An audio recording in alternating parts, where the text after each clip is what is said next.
नमस्कार दोस्तों, जय हिंद, वंदे मातरम। सभी प्यारे मित्रों का, सभी हर एक भाई बहन गृहिणी का, सभी का वेलकम, अभिनंदन है। सभी मित्रों को जय हिंद, वंदे मातरम, इंकलाब जिंदाबाद। साथियों, एग्ज़ाम फ़तेह का प्रिपरेशन चल रहा है, एग्ज़ाम फ़तेह की तैयारी चल रही है, सिलेक्शन की बारी, एग्ज़ाम फ़तेह होगा इस बारी। पर्यावरण ईवीएस के क्लास नंबर 50 की बात करेंगे। जी हाँ साथियों, आज आप लोगों को खुश होना चाहिए कि एनसीईआरटी के अकॉर्डिंग 1000 जो क्वेश्चन एमसीक्यूज हम कंप्लीट करने जा रहे हैं, क्योंकि प्रत्येक क्लास में टॉप 20 क्वेश्चन करते हैं और 20 में 50 का गुणा कर दीजिए, 1000 क्वेश्चन कंप्लीट कर लेंगे। और आने वाले में 500 और प्रश्न करने वाले हैं जो मोस्ट इंपॉर्टेंट प्रश्न रहेंगे, क्योंकि सिलेक्शन में पर्यावरण में 28 नंबर लाना ही लाना है, ये बिल्कुल दृढ़ निश्चय कर लेना है। साथियों, इसके पहले क्लासेज 49 क्लासेज कंप्लीट हो चुकी हैं, जिनका आई बटन पे प्लेलिस्ट आप लोगों को दे दिया जाएगा। प्रत्येक क्लास फ्री ऑफ कॉस्ट है, क्योंकि राष्ट्र हित में टीटी फैमिली है। और ये जो हमारा क्वेश्चन रहेंगे टॉप 20 के, आज के पर्यावरण एवं पारिस्थितिकी से संबंधित हमारे टॉप 20 क्वेश्चन रहेंगे, जिसमें पहला प्रश्न आप लोगों की स्क्रीन पर है। टाइगर राज किसे घोषित किया गया है? राजस्थान, मध्य प्रदेश, उत्तर प्रदेश, जम्मू कश्मीर। सभी लोग नोट कीजिएगा। ये आने वाले जो 500 प्रश्न है साथियों, आपके 28 नंबर बिल्कुल पूरा निचोड़ करेंगे। एनसीईआरटी का ये 500 प्रश्न है, 28 नंबर आपके पक्के कर देंगे। तो टाइगर राज्य किसे घोषित किया है, सभी कमेंट करेंगे। तो मध्य प्रदेश को टाइगर राज्य घोषित किया गया है। बी ऑप्शन साथियों सही हो जाएगा। अगला प्रश्न है, एक वन्यजीव गोद लो योजना कब से शुरू की गई? अब ये आप कहेंगे कि एक वन्यजीव गोद लो योजना मतलब किसी एक वन्यजीव को गोद लेना। जैसे हमारे घर में वो होता है कि किसी के बच्चे नहीं हो तो गोद ले लेते हैं किसी का, हमारे रिलेशन में, फैमिली में, ठीक है। तो ये योजना है जीवों के लिए, वन्य जीवों के लिए भी यह योजना है। कब शुरू की गई थी? मार्च 2006 में, अप्रैल 2007 में, सितंबर 2005 में या मार्च 2008 में शुरू की गई थी। तो एक वन्यजीव गोद लो जो योजना है साथियों, ये आपके मार्च 2008 में शुरू की गई थी। ऑप्शन नंबर डी की बात करेंगे।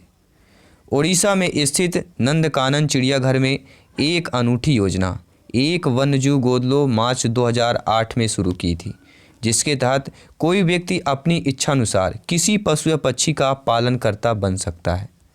और इस योजना को प्रारंभ करने का उद्देश्य चिड़ियाघर में वन्य जीवों की देखभाल, चिकित्सा, खान पान, आवास आदि को विश्व स्तरीय मानकों के अनुरूप में बनाने में सहयोग प्राप्त करना। और इस योजना के तहत गोद लिए गए वन्य जीव को अपने साथ घर पर नहीं रखा जा सकता था। ये भी ऐसा नहीं कि आपने गोद ले लिया है तो आपको घर पे रखना है, ऐसा नहीं है। आपको वहीं पे चिड़ियाघर पे जाके वहीं पे उसकी देख रेख करना पड़ेगा। अगला प्रश्न, ओजोन संरक्षण का प्रथम अंतर्राष्ट्रीय समझौता कौन सा है आपका?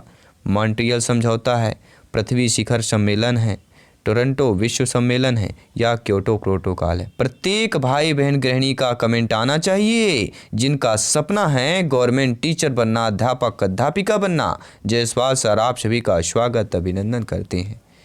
साथियों, ओजोन संरक्षण का प्रथम अंतर्राष्ट्रीय समझौता जो है मॉन्ट्रियल समझौता है। आपका पहला ऑप्शन सही हो जाएगा। चौथा प्रश्न है दोस्तों, भारत में पारिस्थितिकी का जनक किसे कहा जाता है? अनिल अग्रवाल को कहा जाता है, सुंदरलाल बहुगुणा को कहा जाता है, डॉक्टर रामदेव मिश्र को, चंडी प्रसाद भट्ट को। देखिए, सुंदरलाल बहुगुणा, चंडी प्रसाद भट्ट, ये दो नाम बहुत ही पॉपुलर हैं, आपने सुने भी होंगे, ठीक है। उत्तराखंड की बात करते हैं तो सुंदरलाल बहुगुणा का नाम आता है। तो भारत में पारिस्थितिकी का जनक किसे कहा जाता है? सभी लोग बताइए। डॉक्टर रामदेव मिश्र को कहा जाता है। जी हाँ दोस्तों, डॉक्टर रामदेव मिश्र को भारत में पारिस्थितिकी के पिता के रूप में जाना जाता है, अर्थात जनक के रूप में। उन्होंने वर्ष 1956 में international society for tropical ecology की स्थापना की थी। प्रश्न आ गया कि international society for tropical ecology की स्थापना किसने की? डॉक्टर रामदेव मिश्र ने। कब की? 1956 में की। इसलिए इनको पारिस्थितिकी के पिता के रूप में जाना जाता है, जनक के रूप में जाना जाता है। पांचवा प्रश्न है, फ्लाई ऐश। फ्लाई ऐश प्रदूषण क्या होता है दोस्तों? तेल शोधन से होता है, उर्वरक उद्योग से होता है, ताप विद्युत संयंत्र से होता है या खनन से होता है? तो फ्लाई ऐश जो प्रदूषण है ये किससे होता है? ये ताप विद्युत संयंत्रों से होता है। प्रश्न आ गया कि फ्लाई ऐश प्रदूषण है, प्रकार है, किसका है? ताप विद्युत संयंत्र से यह उत्पन्न होता है। फ्लाई ऐश एक के कण जहरीले वायु प्रदूषक हैं। वे हृदय रोग, कैंसर, श्वसन रोग और स्ट्रोक को बढ़ा सकते हैं। और ये क्या होते हैं? जल के साथ मिलने पर भूजल में भारी धातुओं के निक्षालन का कारण बनते हैं और यह मृदा को भी दूषित करता है और पेड़ की जड़ों का विकास प्रणाली को भी प्रभावित करता है। छठा प्रश्न है, बिना ऑप्शंस के आंसर करेंगे। आर्द्र भूमि किसे कहते हैं? साथियों, पानी से संतृप्त भूभाग को आर्द्र भूमि कहते हैं। किसकी बात कर रहे हैं? पानी से संतृप्त भूभाग को आर्द्र भूमि कहते हैं। कई भूभाग वर्ष भर आर्द्र रहते हैं और अन्य कुछ विशेष मौसम में रहते हैं। जैव विविधता की दृष्टि से आर्द्र भूमियाँ अत्यंत संवेदनशील होती हैं। विशेष प्रकार की वनस्पतियाँ ही आर्द्र भूमि पर उगने और फलने फूलने के लिए अनुकूलित होती हैं। जैसे मैंग्रोव वन हो गया, सुंदर वन में पाई जाने वाली सुंदरी वनस्पतियाँ ये आर्द्र भूमि पर उगती हैं। सातवां प्रश्न है, अपघटक का कार्य क्या होता है? सभी लोग जानते समझते हैं, आप लोग यानी सर्वव्याख्याता लोग हैं, तो आई होप आपने क्लास को लाइक अवश्य कर लिया होगा। ठीक है, चलिए, बहुत ही अच्छा, धन्यवाद है। तो अपघटक का कार्य क्या होता है? मृत पौधों और जानवरों के शरीर को सरल पदार्थों में परिवर्तित करना ही अपघटक का कार्य होता है। अर्थात अगर डिटेल के साथ समझें, अपघटक का कार्य मृत पौधे और जानवरों के शरीर को सरल पदार्थों में परिवर्तित करना है। अपघटक या मृत जीवी अन्य परपोषी जीव होते हैं जिनमें प्रमुख रूप से बैक्टीरिया तथा कवक होते हैं। ये पोषण के लिए मृत कार्बनिक पदार्थों पर निर्भर रहते हैं। आठवां प्रश्न है, पारिस्थितिकी शब्द का प्रयोग सर्वप्रथम किसने किया? जे थॉमसन, अर्नेस्ट हैक्ले, न्यूटन या एजी टेंसले? तो आप सभी लोग जानते हैं, जब भी पारिस्थितिकी शब्द की बात की जाए, इसके प्रयोग की बात की जाती तो अर्नेस्ट हैकेल का नाम सर्वोपरि ही आता है। जी हाँ साथियों, पारिस्थितिकी शब्द का प्रयोग सर्वप्रथम जर्मन प्राणी शास्त्री अर्नेस्ट हैकेल 1866 ईस्वी में किया था और इनके अनुसार वातावरण जीव समुदाय के पारस्परिक संबंधों के अध्ययन को पारिस्थितिकी कहते हैं। 9वां नंबर प्रश्न है, ओरियन तारा मंडल का दूसरा नाम क्या है? पाइपर है, हंटर है, फाइटर है या प्रीडेटर है? नीचे कमेंट बॉक्स है, फटाफट कमेंट कीजिएगा। बिल्कुल न्यू एकदम से आपके लाटेस्ट क्वेश्चन लाए गए हैं। तो ओरियन तारामंडल का दूसरा नाम क्या है दोस्तों? हम बात करेंगे हंटर की। किसकी बात कर रहे हैं साथियों? हंटर की बात कर रहे हैं। बी ऑप्शन सही हो जाएगा। ओरियन तारामंडल का दूसरा नाम हंटर है। मध्यमंडल अर्थात 80 किलोमीटर के ऊपर वाला वायुमंडलीय भाग अनिश्चित ऊंचाई तक तापमंडल कहलाता है और इसमें ऊंचाई के साथ तेज़ी से तापमान बढ़ता भी है। 10वां प्रश्न है साथियों, मध्यमंडल की ऊंचाई या कितनी ऊंचाई पर है? जो मध्यमंडल है आपके कितनी ऊंचाई पर है? 40 किलोमीटर, 80 किलोमीटर, 90 किलोमीटर या साथियों 110 किलोमीटर पर है? सभी कमेंट कीजिएगा। बहुत ही अच्छा, सरल, इजीली क्वेश्चन है, संभावित प्रश्न एग्जाम पर आने वाला प्रश्न है। तो मध्यमंडल की कितनी ऊंचाई है? हम बात करेंगे 80 किलोमीटर। जी हाँ साथियों, मध्यमंडल मेसोस्फीयर की ऊंचाई 50 से 80 किलोमीटर तक होती है। यहाँ तापमान ऊंचाई के साथ घटता जाता है और मध्यमंडल में ऊंचाई के साथ तापमान में ह्रास होता है। घटना मतलब क्या होता है? ह्रास अर्थात कमी। तो अगर आ सकता है कि मध्यमंडल में ऊंचाई के साथ तापमान होता है, बढ़ता है, घटता है, बराबर होता है कि परिवर्तन ही नहीं रहता है, तो मध्यमंडल में जैसे मध्यमंडल की ऊंचाई के साथ तापमान क्या होता है? घटता जाता है, अर्थात ह्रास होता है, कमी होती है। और मध्यमंडल और बाह्यमंडल के बीच की संक्रमण की सीमा को क्या कहा जाता है? तो मेसोपाज कहा जाता है। जी हाँ, मध्यमंडल और बाह्य वायुमंडल के बीच के संक्रमण की जो सीमा होती है उसे मेसोपाज कहते हैं। 10 प्रश्न कंप्लीट कर चुके हैं, 10 प्रश्न और करेंगे। टोटल है 20 क्वेश्चन ईवीएस के एनसीईआरटी के अकॉर्डिंग आपकी क्लास है। साथियों, वायुमंडल की सबसे निचली परत कौन सी कहलाती है? समताप मंडल हो गई, क्षोभ मंडल हो गई, मध्यमंडल हो गया, वायुमंडल हो गया। सभी लोग कमेंट कीजिए। देखिए, निचली परत की बात कर रहे हैं, ठीक है? तो सभी लोग जानते हैं क्षोभ मंडल जो है वायुमंडल की सबसे निचली परत है। सभी लोग ध्यान दीजिएगा। तो क्षोभ मंडल हम बी ऑप्शन की बात करेंगे। अर्थात वायुमंडल की सबसे निचली परत क्षोभ मंडल है, जो ध्रुवों पर 8 किलोमीटर तक, विषुवत रेखा पर 18 किलोमीटर की ऊंचाई तक पाई जाती है।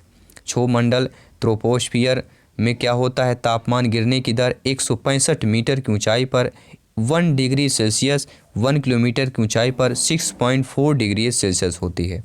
क्षोभ मंडल में वायुमंडल की कुल राशि का 90% भाग पाया जाता है। आंधी, बादल, वर्षा आदि प्राकृतिक घटनाएं इसी मंडल में होती हैं। काफ़ी बार पूछा गया प्रश्न है कि आंधी, बादल, वर्षा, तूफान आदि प्राकृतिक घटनाएं किस मंडल में होती हैं, तो आपके क्षोभ मंडल पर ही होती हैं। ठीक है, सबसे जो निचली परत है। अगला प्रश्न है, राष्ट्रीय हथकरघा दिवस कब मनाया जाता है? 17 जनवरी, 7 अगस्त, 27 अप्रैल या 7 मार्च को मनाया जाता है।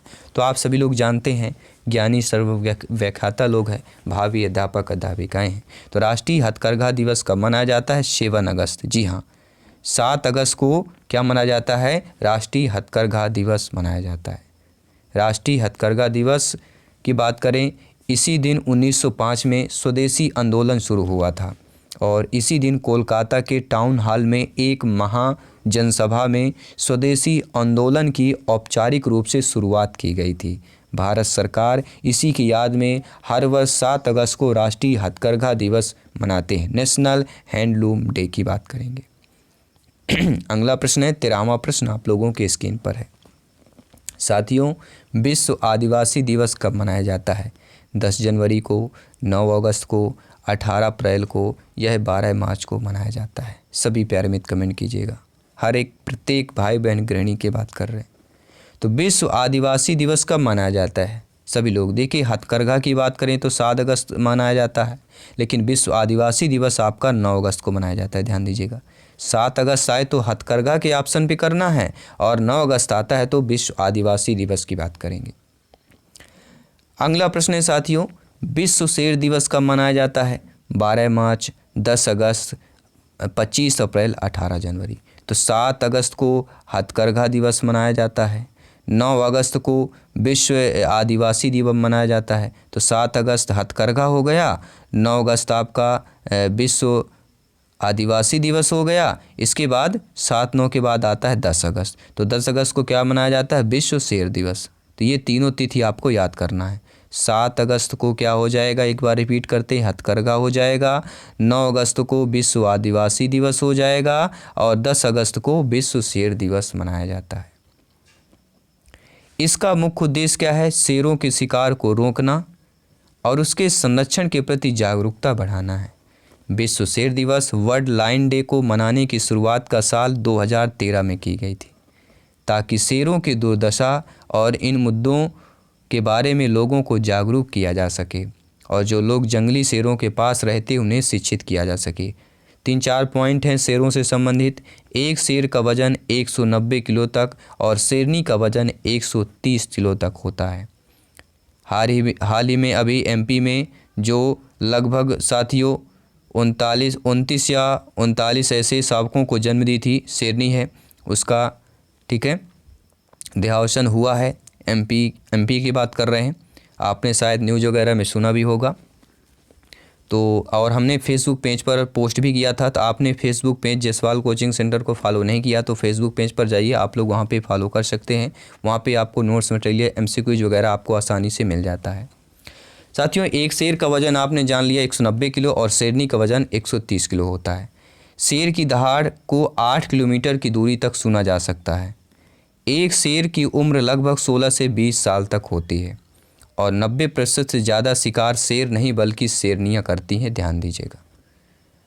15वां प्रश्न जो आप लोगों की स्क्रीन पर है, क्या प्रश्न पूछा जा रहा है? प्रश्न पूछा जा रहा है कि बांस औद्योगिक पार्क की स्थापना किस राज्य ने की है? पंजाब, दिल्ली, असम, बिहार। 4 बेहतरीन लाजवाब ऑप्शंस दिए जा चुके हैं और एक ऑप्शन को चूज करना है, एक नंबर कन्फर्म करना है। साथियों, बांस औद्योगिक पार्क की स्थापना आपके असम राज्य ने की है। ध्यान दीजिएगा, सी ऑप्शन की बात करेंगे।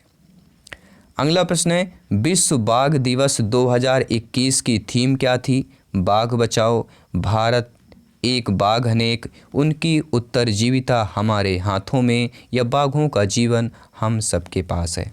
तो विश्व बाघ दिवस 2021 की जो थीम थी उनकी उत्तरजीविता हमारे हाथों में, सी ऑप्शन सही हो जाएगा। थीम सभी लोग जानते हैं, हमारे हाथों में थी their survival is in our hands. International tiger day हर साल 29 जुलाई को 2010 से मनाया जाता है। यह दिवस बाघों को विलुप्त से बचाने के लिए और बाघ संरक्षण पर जागरूकता फैलाने के लिए मनाया जाता है। 29 जुलाई याद रखिएगा। अगला प्रश्न है 29 जुलाई को कौन सा दिवस मनाया जाता है? कारगिल विजय, अभिभावक, अंतर्राष्ट्रीय बाघ दिवस, विश्व हेपेटाइटिस। तो हमने पिछले क्वेश्चन में क्या बताया, इसीलिए डिटेल के साथ लाते हैं ताकि आप लोग आने वाले क्वेश्चन का या इससे रिलेटेड प्रश्न पूछे जाते हैं तो ये नहीं रहे कि जो हम क्वेश्चन करें वही प्रश्न पूछा जाए, उनसे रिलेटेड भी प्रश्न आते हैं। इसलिए हम डिटेल के साथ आंसर को आपको बताते हैं और यही आप लोगों को पसंद आता है तो आप लोग इसी तरह अच्छा प्रिपरेशन करते हैं और बेहतर तैयारी कर पाते हैं। तो इंटरनेशनल टाइगर डे हर साल 29 जुलाई को 2010 को मनाया जाता है। 29 जुलाई 2010 से मनाया जा रहा है तो क्या मनाया जाता है? International tiger day. ठीक है, तो 29 जुलाई को कौन सा दिवस मनाया जाता है? अंतर्राष्ट्रीय टाइगर अर्थात अंतर्राष्ट्रीय बाघ दिवस। सी ऑप्शन सही हो जाएगा। अगला प्रश्न है ग्लोबल टाइगर फोरम का मुख्यालय कहाँ पर है? जी हाँ, ग्लोबल टाइगर काठमांडू, नई दिल्ली, बीजिंग या ढाका में। अब देखिए सभी लोग जानते हैं बीजिंग कहाँ है, ढाका कहाँ है, काठमांडू कहाँ है, नई दिल्ली कहाँ है। हम भारतीय निवासी हैं और जिस एग्ज़ाम की तैयारी कर रहे हैं ज़्यादातर इंडियन या इंडियन जीके ही पूछा जाता है ईवीएस के अकॉर्डिंग। जो आपके एनसीईआरटी की बुक अगर प्राइमरी लेवल की बात करें तो 3rd क्लास से लेके 8th क्लास तक की अगर आपने एनसीईआरटी की बुक अच्छे तरीके से मन लगा के ध्यानपूर्वक कंसेप्ट पढ़ा है, ठीक है, चाहे हिंदी की बात करूँ, संस्कृत की बात करूँ, ठीक है, ये ग्रामर आपकी कंप्लीट कर देते हैं, मैथ्स आपका कंसेप्ट क्लियर कर देता है और ईवीएस आपका पूरा जीके और कंसेप्ट क्लियर कर देता है। तो ग्लोबल टाइगर फोरम का मुख्यालय आपके नई दिल्ली पर है, ध्यान दीजिएगा। ग्लोबल टाइगर फोरम बाघों की रक्षा के लिए इच्छुक देशों द्वारा स्थापित एकमात्र अंतर सरकारी अंतर्राष्ट्रीय निकाय है। ग्लोबल टाइगर फोरम GTF, इसका शॉर्ट नाम क्या है? GTF है। दुनिया के 13 टाइगर रेंज के देशों में वितरित बाघों की शेष 5 उप प्रजातियों को बचाने पर केंद्रित है। GTF का गठन 1993 में भारत में बाघ संरक्षण पर आयोजित एक अंतर्राष्ट्रीय संगोष्ठी की सिफारिशों पर नई दिल्ली में किया गया और 1997 में GTF एक स्वतंत्र संगठन बना था। 2 प्रश्न और कंप्लीट करते हैं, इस क्लास को कंप्लीट करते हैं। विश्व पर्यावरण दिवस कब से शुरू हुआ है साथियों? वायु प्रदूषण को हराना, एक विश्व, हमारा पर्यावरण, केवल एक पृथ्वी, पारिस्थितिकी तंत्र की बहाली। अब देखिए आप समझ रहे होंगे कि यहाँ पर तो दिवस तो दिन दिया ही नहीं है, तो ये ऑप्शन थोड़ा सा सिरफिरा ऑप्शन है। सिरफिरा ऑप्शन ये होता है, कहते हैं ना कुछ लोग सिरफिरे होते हैं भाई, IPS UPPSC निकालते हैं, ठीक है, UPPSC MPPSC निकालते हैं, IPS IAS बनते हैं। तो विश्व पर्यावरण दिवस कब से शुरू हुआ है, वो उसी टाइप का प्रश्न है, अर्थात दिवस न देकर थीम दे दिया। जी हाँ, ये सभी थीम्स आपके दी गए हैं। तो विश्व पर्यावरण दिवस कब से शुरू हुआ था? केवल एक पृथ्वी, ये पहली थीम है। जी हाँ, विश्व पर्यावरण दिवस जब मनाया गया था तो ये पहली थीम क्या थी? पर्यावरण की केवल एक पृथ्वी। अर्थात आइए डिटेल के साथ समझ लेते हैं। विश्व पर्यावरण दिवस 1974 से शुरू हुआ, यानी विश्व पर्यावरण दिवस जो है इन्वायरमेंट डे 1974 को मनाया जा रहा है और इस दिवस की शुरुआत साल 1972 में संयुक्त राष्ट्र संघ की ओर से की गई थी। पर्यावरण दिवस की शुरुआत स्वीडन की राजधानी स्टॉकहोम में हुई थी और इसी दिन यहाँ पर दुनिया का पहला पर्यावरण सम्मेलन आयोजन किया गया था, जिसमें भारत की ओर से तत्कालीन प्रधानमंत्री इंदिरा गांधी ने भाग भी लिया था। और पहला विश्व पर्यावरण दिवस जो है 5 जून 1974 को मनाया गया था, जिसकी थीम थी केवल एक पृथ्वी, ओनली वन अर्थ। तो आई होप अब आप लोग समझ गए होंगे। चलिए अगला प्रश्न है और इस क्वेश्चन को हम मॉक क्वेश्चन की तरह लेंगे, हमें इसका आंसर नहीं बताएंगे, आपको कमेंट बॉक्स में बताना है कि विश्व पर्यावरण दिवस का पहला स्लोगन क्या था। ये 4 ऑप्शन दिए गए, बहुत ही सरल क्वेश्चन है, अगर आप समझ गए होंगे तो आपने आंसर भी दे दिया होगा। विश्व पर्यावरण दिवस का स्लोगन क्या है? 4 ऑप्शन दिए गए हैं। तो चलिए ये टॉप 20 क्वेश्चन में से जो भी आपका कमेंट हो, जो भी आपका स्कोर हो, जो भी आपका फीडबैक हो, प्रत्येक भाई बहन का कमेंट शरोपरी है, शर्मान है, सभी कमेंट कीजिएगा और मैं आपके साथ जयसवाल सर जल्दी मिलते हैं। बाकी सभी सब्जेक्ट की क्लासेस चल रही हैं, जल्दी प्रैक्टिस सेट भी चल रहे हैं और कुछ और प्रैक्टिस सेट आने वाले हैं, मॉडल पेपर्स आने वाले हैं, मॉडल ठीक है। मॉडल पेपर प्रत्येक सब्जेक्ट पर आने वाले हैं, तो आने वाला जो भविष्य उम्दा लाजवाब होने वाला है। आने वाली जो क्लासेज है बहुत ही बेहतरीन होने वाली, सिलेक्शन की वजह से, प्रिपरेशन की वजह से, एग्ज़ाम के पहले बेहतरीन तैयारी की वजह से, क्योंकि यह एग्ज़ाम फ़तेह की तैयारी चल रही है। एग्ज़ाम फ़तेह करना है, अपने सपने को साकार करना है, शिक्षा का प्रचार प्रसार करना है। सभी मित्रों को माँ सरस्वती की अभिनंदन प्रार्थना हम हमेशा करते हैं। आप लोग जो मेहनत करते हैं, आप लोगों को मेहनत का वह सफलता के रूप में आपको फल अवश्य मिलेगा। तो सभी मित्रों को जय हिंद, वंदे मातरम, धन्यवाद सभी का। जल्दी मिलते हैं नेक्स्ट क्लास पर। धन्यवाद साथियों।